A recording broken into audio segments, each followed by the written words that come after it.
A self-appointed neighborhood enforcer pulled a gun on a teenage boy outside his home, completely unaware that the kid's father was watching, armed and trained by the U.S. Special Forces. Terrence Brooks wasn't looking for trouble. That chapter of his life was behind him. At 42, he had done his time. 2 decades with the U.S. Army Special Forces, countless missions overseas, a chest full of medals he never talked about, and more stories than he'd ever share with anyone except maybe his son, Dorian. He just wanted normal. Grass that needed mowing, a garage with too many boxes, sleep uninterrupted by distant gunfire or tense orders whispered through a radio. That kind of peace. So when he found a modest 3-bedroom home on a tree-lined street in Warner Robins, Georgia, a town quiet enough to forget the noise, he didn't hesitate. It was close enough to Macon for work and school, but far enough for stillness. The house wasn't anything fancy, but it had a good roof, space in the backyard for Dorian to run around, and neighbors who, at least on paper, looked like the kind who kept their lawns neat and their noses out of other people's business. But Terrence should have known. Peace for men like him rarely came that easy. The first few days passed uneventfully. Dorian, only 14 but sharp as a tack, helped unpack boxes and set up their modest home office. His room still smelled like cardboard and new carpet. He was excited. New school, new start, no more moving from base to base. But Terrence noticed it quickly, the way people slowed down when they drove past their house. How a woman walking her golden retriever glanced at them, then crossed the street. How a delivery guy hesitated before knocking, even though the porch light was on. Dorian noticed too. He didn't say anything, just gave his dad a side glance when a pickup truck slowed down again one morning, the driver barely blinking, just staring. It was the same truck they'd seen the day they moved in. Beat-up red Ford, loud engine, American flag bumper sticker, the kind that left more smoke than it should. "Again?" Dorian asked, still brushing crumbs off his hoodie from breakfast. "Same guy," Terrence muttered. "Don't worry about it." Dorian raised an eyebrow. "Should I?" Terrence gave a half smile. "If I start worrying, I'll let you know." But Terrence was already watching. The truck circled back twice that week. Once it stopped completely a few doors down, and the man behind the wheel got out. Lean, white, maybe mid-50s, sunglasses too big for his face, and something holstered under his faded vest. The neighbors barely reacted. In fact, a few waved at him like they knew him. Terrence didn't wave. That weekend, Terrence installed 2 more security cameras, one on the porch, one above the garage. Dorian didn't ask questions. He just handed over the toolbox and grabbed the ladder when his dad needed it. There was no panic, no raised voices, just quiet tension, like something was being built out of dry sticks, waiting for one spark.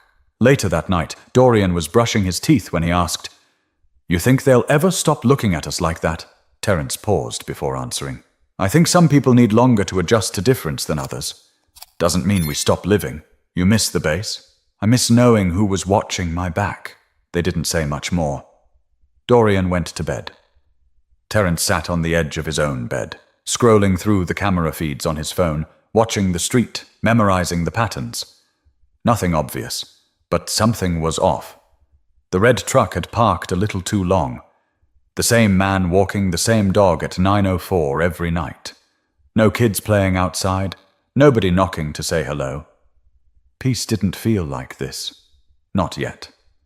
But Terrence wasn't going to be the one to bring fire to this quiet street. He knew better than that. He'd been trained to wait, to watch, and to act only when there was no other choice. Dean Whitlock didn't need a badge to feel like a cop.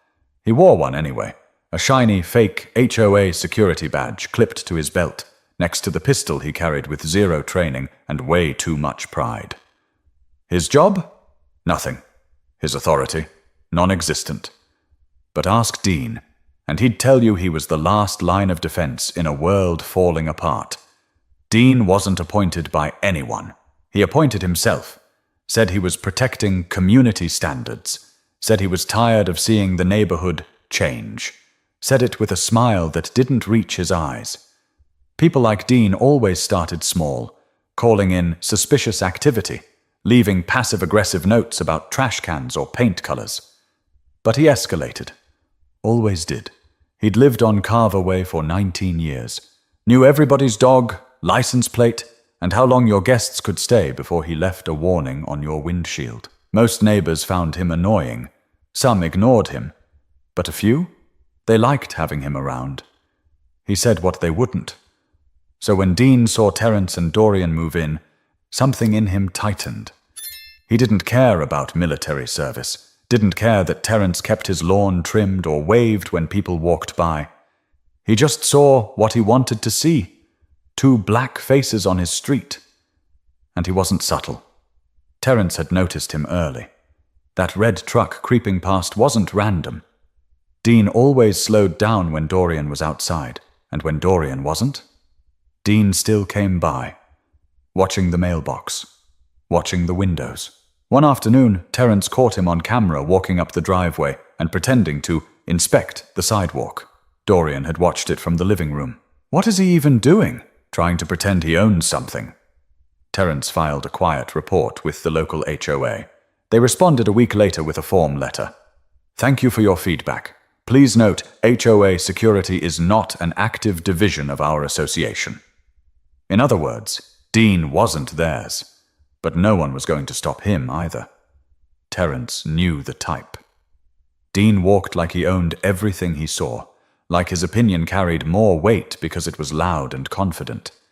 He didn't recognize boundaries, because no one had ever made him. At the corner store, he introduced himself to Terrence like he was reading from a script. You the new guy at 324? Dean asked, blocking the exit. Terrence kept it civil. That's right. You get your mailbox approved? Terrence raised an eyebrow. Didn't know I needed approval for a box. Well, there's a way things are done around here. We like to keep it looking a certain way. Terrence didn't smile. I'm not here to disrupt your view. Dean chuckled, but it had teeth. Just letting you know. We had a lot of turnover lately. Not always the good kind. Terrence didn't answer, just walked past him, slow and silent. From that moment on, Dean decided Terrence was a problem. Not because of anything Terrence had done, but because he hadn't bowed. He hadn't played the part Dean expected. And Dean hated being ignored. A week later, Dorian was outside, fixing the bike chain on his mountain bike near the edge of their driveway. Dean pulled up and stared for a full minute before rolling his window down. You live here? He asked. Flat. Dorian stood up, confused. Yeah? You got proof? Dorian blinked. Excuse me? You heard me. Terrence stepped outside at that point. Calm, but direct. Is there a problem here? Dean smiled like he was doing Terrence a favor. Just checking on the neighborhood. You can check from your vehicle, Terrence said. Dean opened his mouth, thought better of it, then drove off. Dorian exhaled. What was that? Exactly what it looked like. Why didn't you go off on him? Terrence didn't answer right away. Because that's what he wants. That's what people like him count on. Me losing control so he can claim he was right all along. Dorian looked down. That's messed up. Yeah, Terrence said. It is, but it wasn't over. Dean had already decided this wasn't about rules or property lines. It was about control, and he wasn't going to stop until someone made him. It was a Thursday afternoon. Warm, clear sky. Dorian had just gotten home from school, dumped his backpack on the porch, and grabbed his bike. He always spent at least an hour riding around the cul-de-sac. Nothing wild, just loops around the block to clear his head. Terrence was inside, reheating leftovers and watching the Ring camera feed on his phone like he always did. Not paranoid, just cautious. Force of habit. Dorian pedaled up the street, turned at the corner, and came back down past the vacant house across from theirs. That's when Dean Whitlock's truck rolled around again. Same pickup, same slow crawl. But this time, he didn't just drive by. Dean pulled over, parked directly across from the Brooks driveway, stepped out. And for the first time, he didn't pretend to check mailboxes or look casual. He walked straight toward Dorian. Dorian saw him coming and slowed his bike. Dean's hand rested on his hip, too close to the weapon strapped at his side. You don't live here. Dean said, flat and loud. Dorian squinted at him. I do. No, I don't think you do, Dean said. I've been watching. You've been wandering around other people's property. Dorian put his foot on the ground and stood tall. I haven't stepped off the sidewalk. Dean took another step closer. Sidewalk's part of the community, not just yours to use. Inside the house, Terrence dropped his fork. He had already swiped open the camera app. He saw Dean's stance, the way his hand hovered, the way Dorian stiffened. Then Dean pulled the gun, not pointed straight, but angled down, like a threat without words. Terrence moved. No panic, no yelling, just fast, efficient movement. He opened the safe near the living room, pulled his own firearm, a legally registered Sig Sauer, standard issue back when he was still active duty. He didn't run, just walked, calm, controlled. By the time he reached the front door, Dean had taken another step toward Dorian. You take one more step with that weapon pointed anywhere near my son, Terrence said. And you won't get another one. Dean turned fast. Terrence was standing at the edge of the porch, gun not raised but visible. Firm grip, steady voice. Dean opened his mouth like he had something clever to say, but nothing came out. His hand twitched on the pistol. Unclip it. Now, Terrence said. Put it down. You've got 3 seconds. Dean didn't move. Terrence took one step forward. Not fast, not loud, but with intent.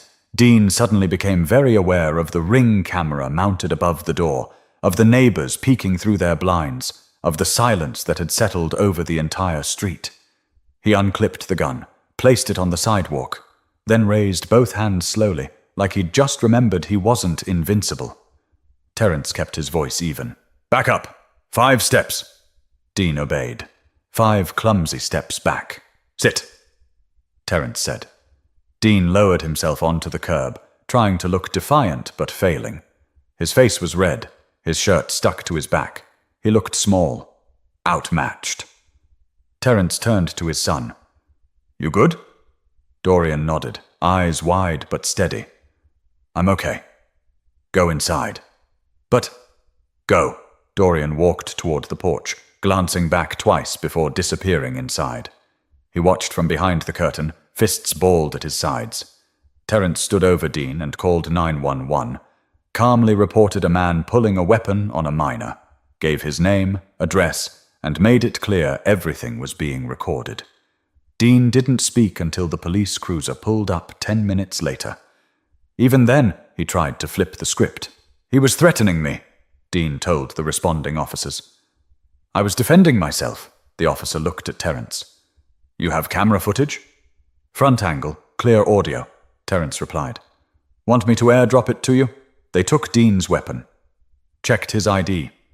Turns out he'd been warned before about impersonating HOA authority. No actual charges ever stuck. Until now. The officers took statements. Dean was placed in handcuffs and put in the back of the car. Not aggressively, but firmly. As the cruiser rolled off, one of the younger officers gave Terrence a long look. You handled that, differently than most would have. Terrence didn't smile. I was trained for worse than this. But what shook Terrence most wasn't Dean's gun. It was how many neighbors had watched it happen and stayed silent. The police cruiser hadn't even cleared the street before the neighborhood group chat lit up. Terrence wasn't on it, but his next-door neighbor, Tanya Ramsey, was. She texted him screenshots, one message after another. Something's going on at 324. Anyone know why Dean was arrested? That new guy had a gun too, just saying. This is why background checks matter before people move in. Terrence didn't respond. He just read every word, hands resting on the kitchen counter. Dorian sat at the table, arms crossed, chewing the edge of his thumbnail. You gonna say something to them? Dorian asked. No? Why not? They're talking like you started it. Let them talk, Terrence said quietly. They weren't outside. They didn't see what almost happened. Dorian stood up. Restless. You should have let me say something. I had it under control. You shouldn't have had to. Terrence replied, finally meeting his son's eyes. You're 14, Dorian. You don't carry that responsibility, I do. The silence between them wasn't angry, just heavy. That evening, Tanya dropped by with a plate of cornbread and a look of apology. She had lived there 12 years, knew Dean well enough to avoid him, but not well enough to speak up until now. Some of these folks, she said, lowering her voice, they've let him do this stuff for too long. You're not the first family he's gone after. Just the first one who didn't flinch. Terrence didn't say much, just thanked her for the food and closed the door. The next day, someone spray-painted "Trouble" on Terrence's trash can. Dorian saw it first and grabbed a sponge. I'll clean it. Terrence stopped him. Leave it. Why? Because whoever did it wants to see us react. They want us rattled. We won't give them that. It stayed there for 2 more days until the city came and replaced the can. No one admitted to doing it. No one apologized. But the stares continued. At the local hardware store, people whispered when Terrence walked past. One man, older in a camo hat, made a point of muttering, "Don't start none. Won't be none," loud enough for Terrence to hear. Terrence just kept walking. Dorian started keeping a pocket knife in his backpack. When Terrence found it, they had their first real fight since moving. "You're not walking around armed," Terrence said. "I'm not trying to start anything." "You're trying to survive the wrong way," Terrence said, voice rising. "You think carrying a blade makes you safer. You think it gives you power. It doesn't. It gives them an excuse." "So what then?" Dorian snapped. "I'm just supposed to wait for the next Dean?"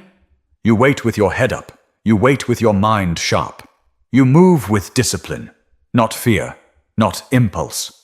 That's the difference between you walking away or not walking at all." Dorian didn't say anything after that. But he put the knife back in his drawer. The story began to spread outside the neighborhood. Someone had leaked the ring footage anonymously. First on Facebook, then Reddit, then a small local news outlet picked it up.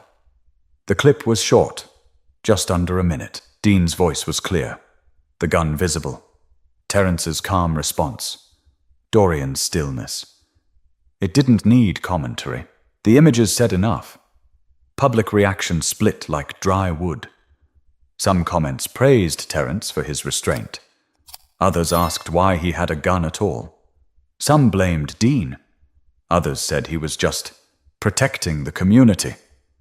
But the most repeated phrase, "He pulled a gun on a kid, and that kid never even raised his voice." A few days later, Terrence received a letter taped to his front door.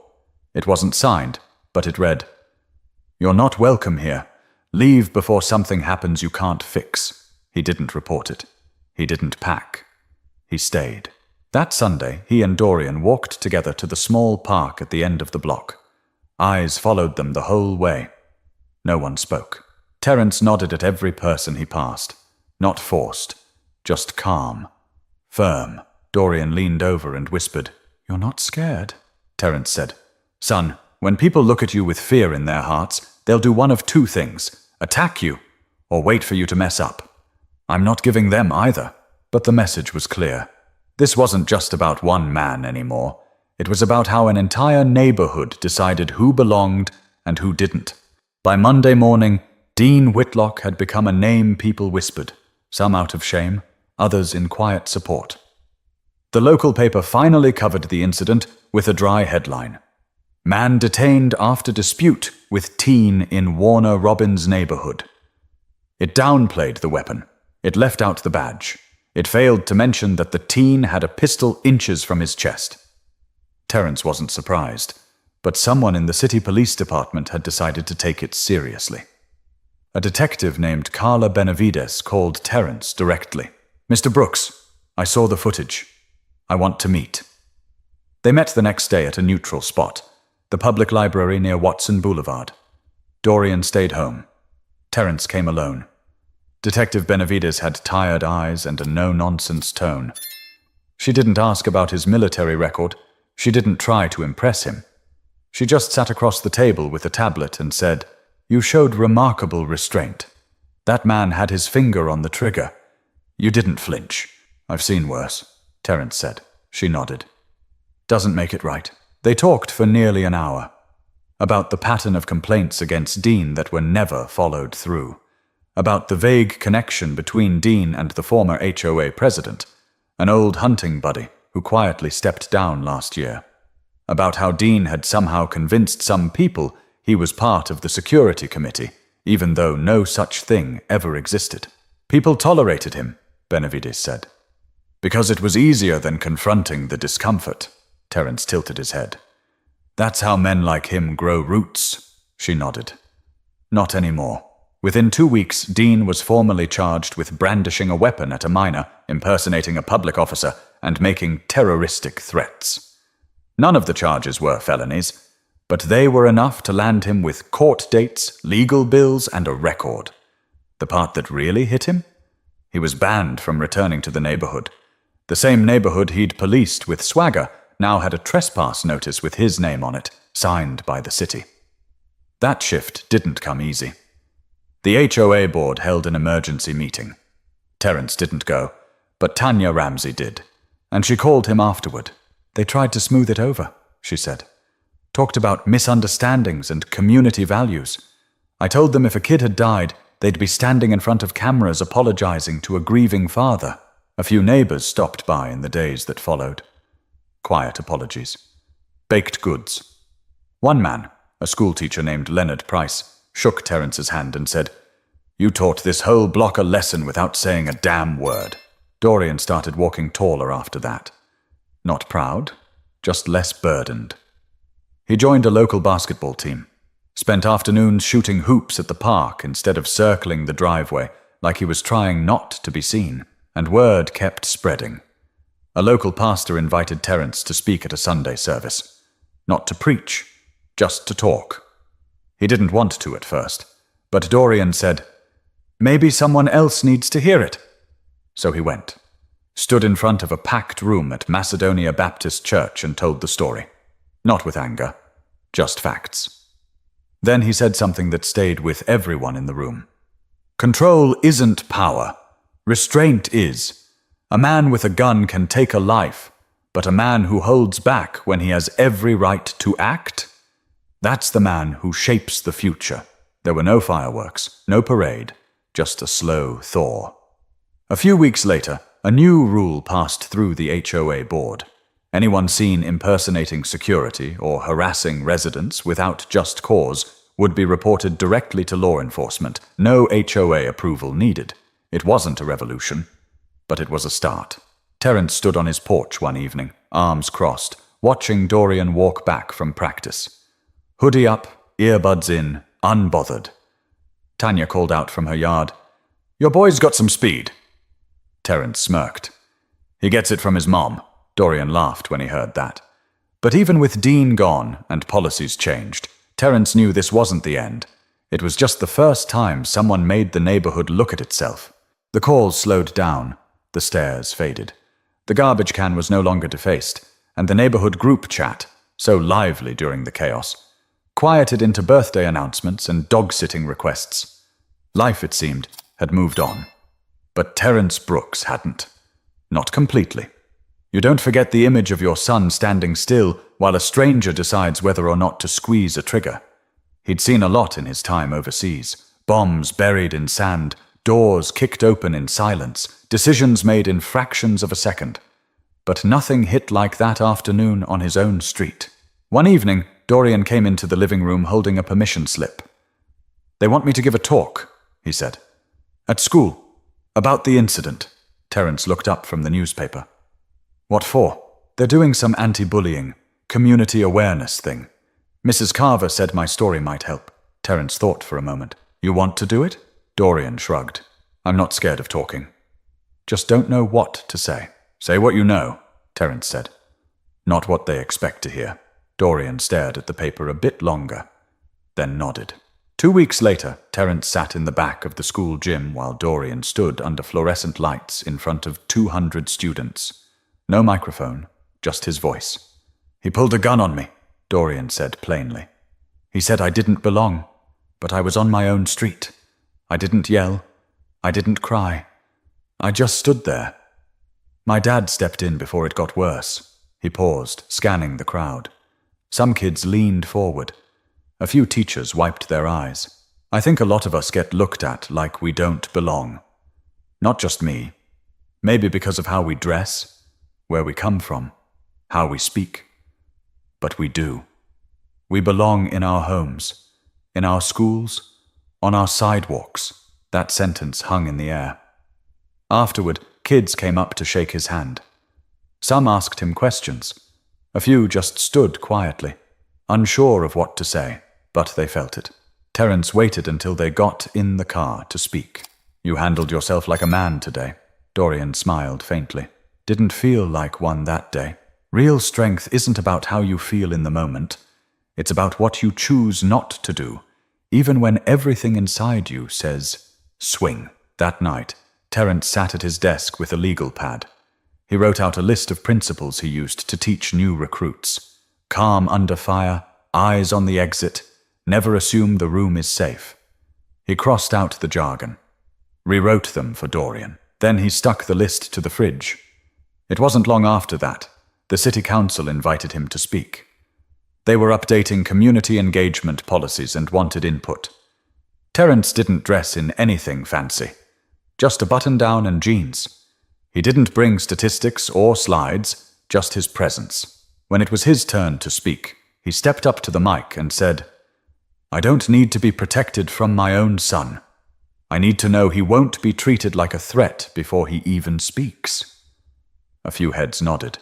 A few didn't move at all. That didn't matter. He continued. Some people think safety means making everyone who looks different feel watched. That's not safety. That's fear with a badge. After the meeting, a council member approached him and said, "You changed a lot of minds tonight." Terrence didn't answer with thanks. Just said, "Let's hope they stay changed when the next kid is standing on the sidewalk." At home, Dorian was stretched across the couch, shoes off, watching an old kung fu movie with the sound too loud. Terrence stood at the doorway, arms crossed, quiet. Dorian looked over. "What?" "Nothing," Terrence said. "You're all right. You want me to turn it down?" "No, leave it." He walked to the kitchen, grabbed a beer from the fridge, and sat at the table. For the first time in weeks, his hands didn't feel tight. Outside, the porch light flicked on as motion sensors caught a squirrel or a breeze. Nothing urgent, nothing threatening, just light doing its job. But even with the peace settling in, Terrence knew it came with a cost, one they'd both carry in ways the neighborhood would never fully see. It had been nearly 3 months since Dean Whitlock stood on the curb in handcuffs, red-faced and silent. In that time, Terrence and Dorian settled into something close to normal. The lawn was always cut by Saturday afternoon. Trash bins lined the curb like clockwork. Neighbors waved a little more than before, some out of courtesy, some out of guilt. Dorian had grown taller. His voice was deeper, more sure. The way he carried himself had changed too. He still smiled, still joked. But there was something underneath it now, an awareness. Terrence watched it quietly.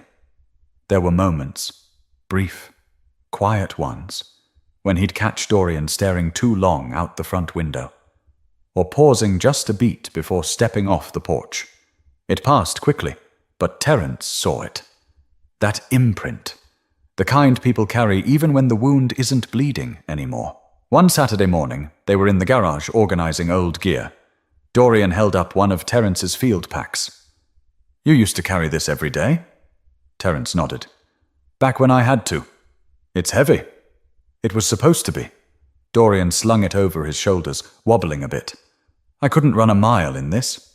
"You don't need to," Terrence said. "You're not fighting my wars." "But sometimes it feels like I'm still in one," Dorian muttered, almost to himself. Terrence paused, then looked him square in the eyes. "You are. It's just a different kind." Later that afternoon, they sat out on the porch, both drinking lemonade, the sky bruised with late sun. An older couple walking their dog waved. Terrence waved back. Dorian gave a nod. Then Dorian said, "Do you think Dean ever really thought I was a threat?" Terrence didn't answer right away. "I think Dean didn't care what was true. He cared about what made him feel in control. You were standing in the way of that. That's all it took. Dorian sat back, legs stretched, and he still didn't say sorry. People like that rarely do, Terrence said. So why didn't you do more? Dorian asked. Like, really go after him? Terrence turned to him. Because justice isn't always about punishment. Sometimes it's about exposure. Dean's gone. His lies are public. People know what he did. And you're still here. Dorian thought about that. Feels like a small win. It always starts small. Then it grows. That evening, Terrence typed something on his phone while sitting at the kitchen table. A post for a neighborhood forum he'd never used before. To those who watched and said nothing, silence isn't neutral. To those who stood up after it happened, thank you. To the ones still unsure where they stand, ask yourself what you'd do if it had been your child on that sidewalk. He didn't send it. Instead, he called Dorian into the kitchen and read it aloud. Dorian smiled. That's good, Terrence said. I think I'll let the living speak louder than the words. Dorian nodded. That's what you've been doing. There was no perfect ending to the story, no big ceremony, no viral redemption arc. But the porch stayed quiet. Dorian went to school each morning without checking both sides of the street. He stopped glancing at the ring notifications on his dad's phone. He slept deeper, laughed louder, and Terrence, he stopped keeping his pistol near the front door. He moved it back to the bedroom safe, where it belonged. Not because he didn't believe it might be needed again, but because he believed, for the first time in a long time, that maybe it wouldn't. In the end, they had claimed more than a house, more than a patch of land on a Georgia street. They'd claimed space, dignity, the right to exist without fear. And that, Terrence thought, was worth more than any headline or court ruling. Because the real victory isn't surviving the fire. It's staying human through it. If this story meant something to you, share it. Let others hear it. Let the silence break. And if you're not already subscribed, stick around. These stories matter.